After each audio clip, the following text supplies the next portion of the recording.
Hello guys and welcome to Reverse 1999 Basics. For more guides, check the playlist in the description or come ask me during my streams. In this video, we'll go over the combat. Let's begin.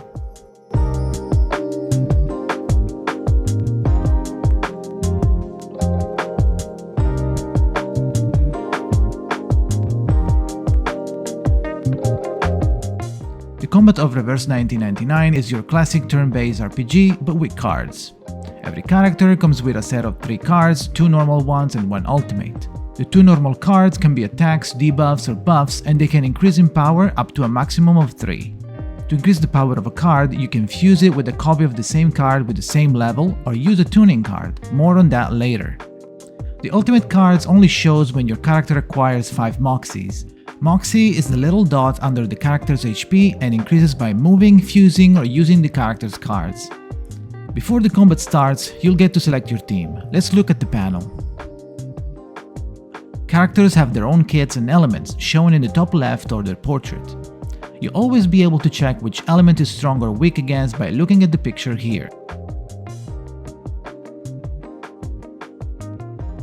Here you can check other players' clears if you need some team suggestions. This is the win condition, environment affixes, and the enemies that you'll face. The party has 4 slots, 3 actives and 1 support that will stay out and wait to replace the first unit that dies. By looking at the character card, you can see the psi cube they have equipped, and freely swap them before the fight. A psi cube is a piece of equipment similar to a weapon that increases the base stats of the character and sometimes also adds special bonuses. On the bottom right, you can see the tuning currently equipped. Tunings are special tools that help you in combat. They accumulate power with your action and give you bonuses by consuming it. You can check how much power they get here. There are currently 2 options available in the game. The first tuning is given to you at the start of the game. Its first ability generates a special cards that can fuse with any level 1 card in your hand.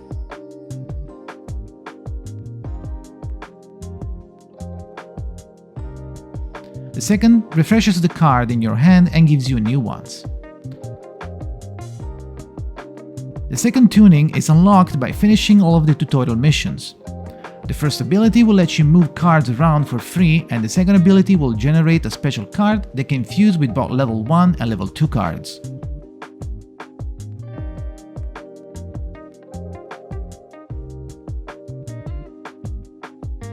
Now let's move into the combat itself. On the right, you have your 3 active characters with the support waiting inside the suitcase. When a character dies, it will replace it. On the left, you have the enemy team. Their buffs, debuffs, element, and intentions. Enemies in this game show you their intentions, so you can prepare accordingly the turn before. Depending on the icon they show, their action will be different. You can see which icon is which by checking this panel. You can stop enemies from acting in different ways. Depending on their intentions, different methods are required.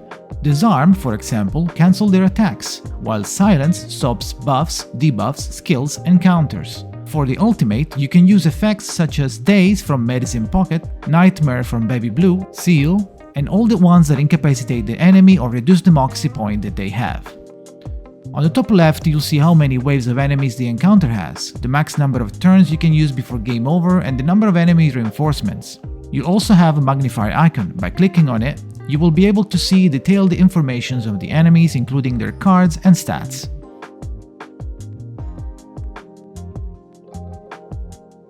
On the bottom right, you'll have your card hand, composed by 6 random cards, plus a duplicate of the rightmost one. On the bottom left, you have the tuning set currently equipped and the point counter.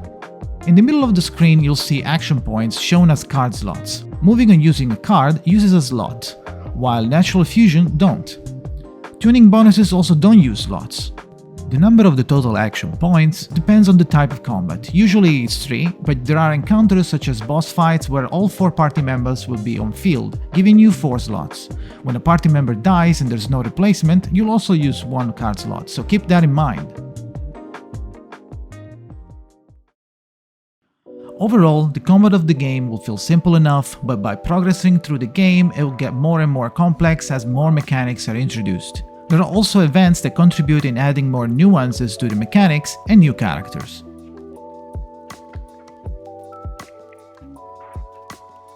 That's it for today.